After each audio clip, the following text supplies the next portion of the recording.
You're watching Clips, the best moments from our live streams every Monday and Friday. Don't miss out. Watchale.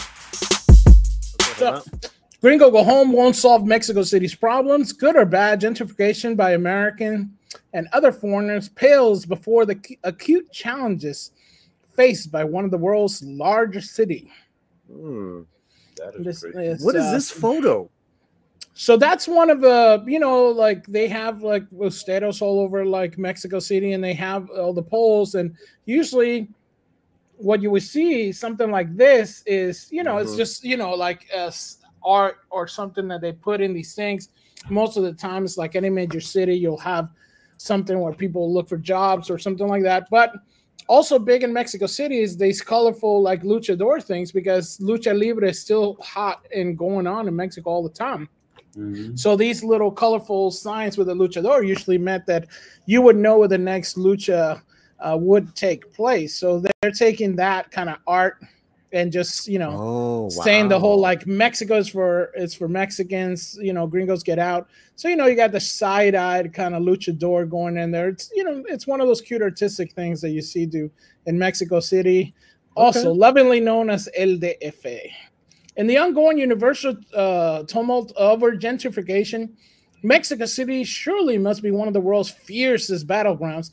The fast transformation of some of its most traditional neighborhoods, Condesa, Roma, and Juarez, mainly as locals, activists, and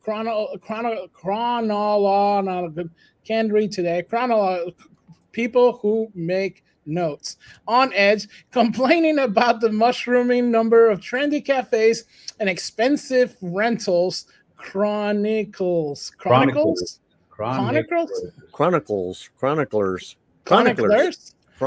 Yep. Man, that sounds like an insert, huh? Estos chronicles ahí comiendo todos los tacos.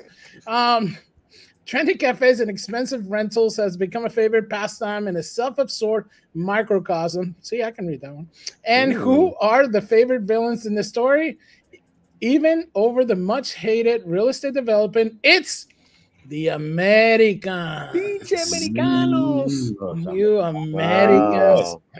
Zombie apocalypse. This argument goes brought an invasion of digital nomads from the U.S., folks who discovered they could live in a cheaper, great city, a few hours flights away from home, avoiding tough winters and enjoying one of the world's best culinary scenes. Americans take advantage of tourist visas to work from Mexico for up to 6 months and may extend that stay by simply leaving and coming back while renting their own apartments at home to fund their adventure. What's not to like? The whole idea of gentrification, it's always a two-way street, I tell the story all the time. My mom, single mom, 5 kids, right? So she bought her house in our barrio. This is on the west side of San Jose. If you're from San Jose, you know where the DMV is on Elma and Almaden, right? So that's, once I say that, if you're from San Jose, you know what it means. So it's a barrio, right? She bought her house in 1974 for like, I think she said $16,000. When she retired in the late 90s, she sold it for $1.1 million. Right. Same house. I roofed it, I think, once or twice. And then she built out some cuartitos in the garage, right, to rent out. You know how Mexicanos say, they'll put a bed anywhere and charge you $1,000, right? So, So she did that. So she sold for $1.1 million. That's how she retired. Her neighbors, there was a Miss Gonzalez. She also was a homeowner. Some of the others, they were not homeowners. They were renters. When Google and everybody came in, they transformed the Silicon Valley from orchards and farming community to, and it was canneries, that was the industries over there, to the Silicon Valley. Anyone that was a renter had to move out. They moved out to Manteca, Modesto, and all that, and everything was gentrified. And now San Jose is still a very raza city, but the ones that were homeowners, you ask my mom about gentrification, she'd be like, "Andale," because she got equity rich on her home. So gentrification now in Mexico, okay, it's reversed now. So these Americanos are coming in, they have money. And when Mexicanos come to the U.S., they don't have money per se, and they're trying to scrap. They're going to make money. Yeah, they're coming to make money, right? And our gente works hard, so that's what we do. But Americanos are going over there to retire. They're going over there. They're remote workers, right? They're making big bucks. So they are, getting that real estate at all-time high, because now owners are like, I could rent it to these gringos for twice the amount, or rent it to some de raza for an expectation of maybe a third of what they would normally be getting paid. So they jack up all the prices. So it's not always a good thing for the locals. Gentrification is never good for the locals, and it sucks. But for those that own their homes, it's great because they're making a lot of equity. So it's a two-way street all the time. I don't like it when I see these videos about Americanos complaining about the loud music coming from the cafe that they just bought a condo right next to. I'm like, dude, you bought that condo next to that loud cafe. They're going to have mariachis playing. You bought into that. Don't try to start complaining to the neighbors and try to start a petition. That does. I hope that never works in Mexico. If the Mexicans want to do it, los Mexicanos quieren hacerlo, then that's fine. But if a bunch of Americanos are in there, a bunch of gringos are trying to change the culture, I don't like that. So that's kind of where I'm at with it. I guess I see, some people are going to benefit from this new income coming in, and then it's going to hurt a lot of people. But these gringos that go across, don't change the culture over there. Want to read a little bit more, Fletch? Yeah, so fast forward a few years, and you can't walk these neighborhoods without hearing English. You can bump into global stars like Dua Lipa and the scenic Rio de Janeiro square of Owen Wilson at Art Gallery, as I did recently. Wow. Right? Oh, Wilson. Restaurants have upgraded to cater to more demanding foodies with higher purchasing power.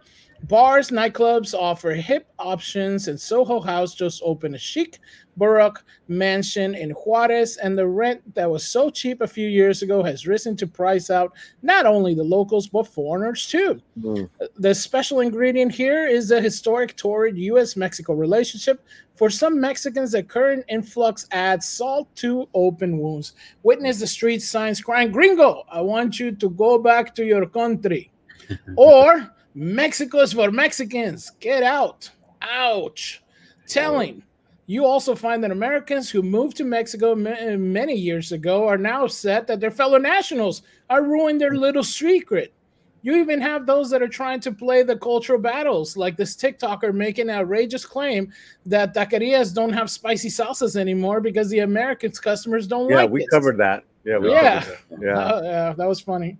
Wow. This is blatantly false. I can confidently say I've never missed hot sauce on my tacos, but just in case, I've also checked one of the country's largest taco chains. They confirmed the recipes didn't change. Good.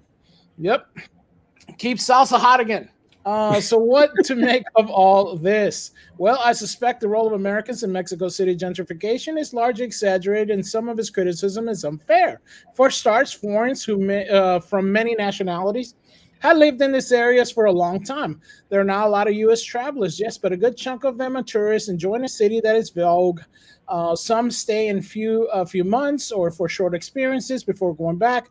Companies crack down on work from home, and the strength of super peso also becoming deterrents to relocate to Mexico City. I wouldn't be surprised if the trend of recent years starts to fade. Stats aren't conclusive. The number of temporary or permanent resident permits issued to American and Mexico City grew to 40% in 2022-23, compared with the 2 years before the pandemic, but that's still just about 5,400 people, or less than 10% of permits given to all foreigners. Oh, wow, that's crazy. So I guess we have a poll of Americans love moving to Mexico City, and that's the poll right there. So I guess you're seeing them in the thousands, I guess, from 2014 to 2023, and you see the gap from the permanent to temporary staying, and you see a lot of temporary, you see a lot of permanent. This is crazy. Kind of rising, going up, and then temporary. Yeah.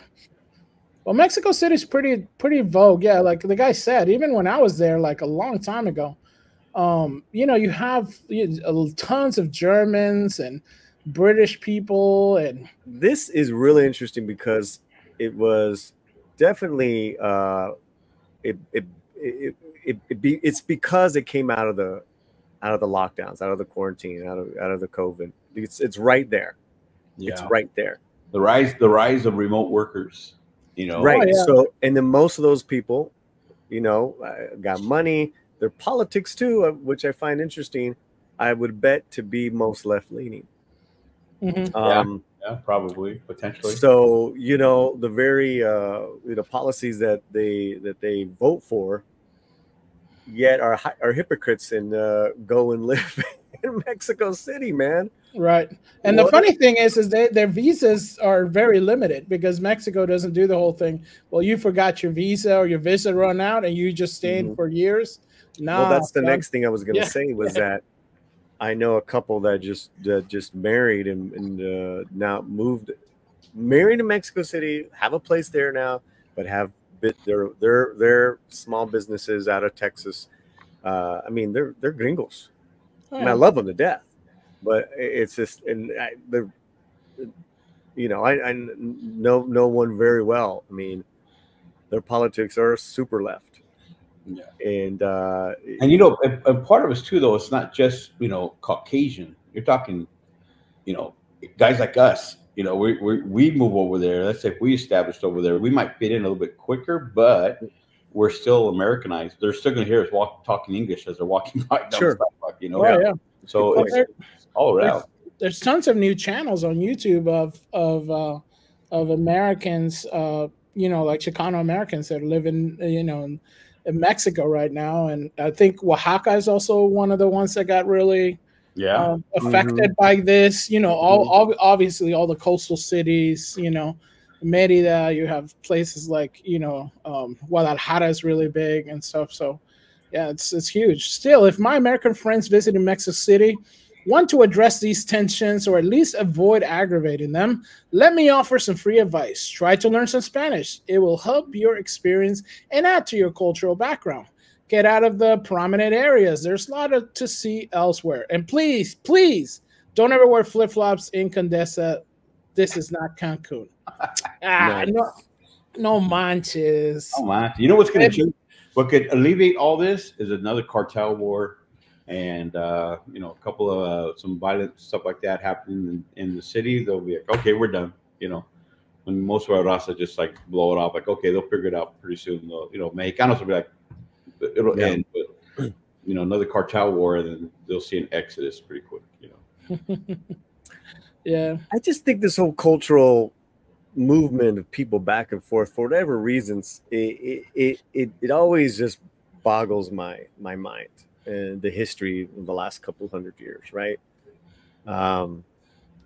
Before the border even existed, when it was still Mexico, and up to now, and the policies that have work policies that have been under many different Democratic and Republican presidents, how they just keep on shifting. This has everything that the ugly American is known for, right? It's like at the end where he's like, learn some Spanish, be respectful.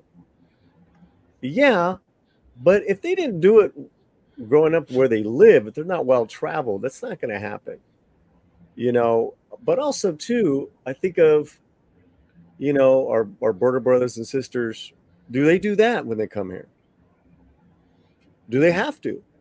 Yeah, good point, Paulie, because back in the day, I remember my mom, she said that my grandfather said, he was, they came across as workers. My grandfather, he was in World War II, so he got his citizenship and so on. But he would tell my mom, learn English.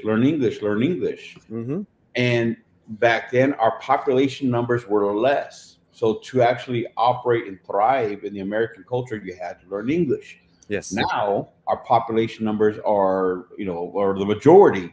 So you can actually come here and never have to learn English. You can work, you can shop, you can be entertained, and never have to learn the language, because now we're, especially in California and Texas, we are the majority. So it's not necessary anymore. And these, people that are going to Mexico, my biggest thing is like, look, don't go up there privileged. You cannot be a privileged American over there. You're going to go there and be part of the community and embrace it. Don't buck it, because it's not America. And sadly, some might find out the hard way if they come in with that privileged attitude, and hopefully no one does, Again, my only point is that then it should go both ways. Right? I mean, that's really what being a Chicano is that phenomenon is an American experience. And, you know, I think that's another problem that we face here is our American identity to bring people together is that's got to happen, whether you like it or not. We can keep questioning things we don't like. You know, I think that's for me, that's a backbone of being Chicano. It's like I can question the government. I can question the political parties, like locally, all that stuff. But I got to buy in, Johnny, to the American identity. I want to. I like it. You know, I love this country. Yeah. And it took me a while to get there to say that. I think this is fascinating. And, you know, with the Gringo Go Home phenomenon,